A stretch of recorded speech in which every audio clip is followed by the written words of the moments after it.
Welcome back. Now, in this lesson, we're going to talk about the elephant in the room, which is the emotional impact of debt. Denial. For some people, even those under crushing debt, the initial reaction to being in debt is denial. These debtors simply find it too difficult to face the frightening financial facts, so they continue to spend compulsively while ignoring their deteriorating financial condition. They put off dealing with their problems until some outside event occurs.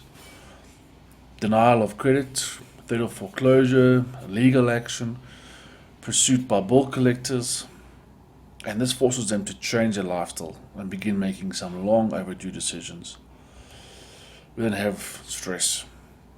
On the other hand, many people in debt find themselves all too well aware of their situation, causing them to be continuously worried and restless. They may be unable to fall asleep because they are thinking about how to pay the bills. Eating habits may also change due to worry. Eventually, the stress prevents them from functioning at work, at home, and in their daily lives. Persistent stress of this kind can also lead to serious physical and psychological problems. Stress also puts major pressure on relationships, so that eventually the couple splits and even a family is destroyed. The fear and panic. In some cases, worry can descend into fear or panic. The phone rings and you don't want to answer it because it could be a creditor. You won't open your mail because it may contain a late bill notice. Regardless of who knocks on the door, you're never home. You fear that you'll never get out from under your financial obligations. You shun social contact, as your constant apprehension and paranoia cloud your relationships with your family, friends, and co workers. All aspects of your daily life become infected with anxiety. I personally have experienced this, and let me tell you, it is a terrible feeling. And I found that eventually, when I just sat back and spoke to peace with a friend to get my mind off the problems, I felt better. After all, we're all human. Anger. Debt can also make you angry. You can become angry with yourself for getting into this unfortunate position in the first place. You're angry with your boss for not paying you enough. You're angry with your creditors who charge too much interest and have little patience or compassion, treat you like a number, or otherwise enjoy your predicament. You're angry with your loved ones because of the burden they have placed on you. You become angry at the world for not letting you win the lottery, which would put an end to all your money problems. Anger can create impulsive actions involving violence or illegal activity. If you're feeling like this, you should really sit back, take a few deep breaths, and look for positives, even small positives.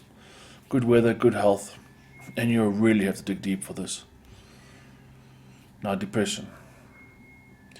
When negative feelings have built up over a long time and your debts have become the overriding issue in your life, sinking into deeply depressed condition is a very real danger.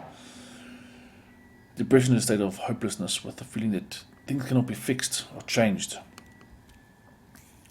A depressed person may withdraw from the world, stay in bed all day, weep uncontrollably, or turn to alcohol or drugs to numb the pain or perceived failure and disappointment.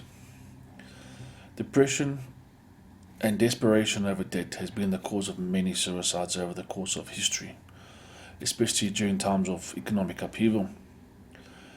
Any of the mentioned negative emotional responses to debt may be serious enough to require medical or psychological attention. In addition to dealing with your debt, it's important to see a doctor about any physical or psychological problems that could develop. When I felt like this, I tried to keep myself busy.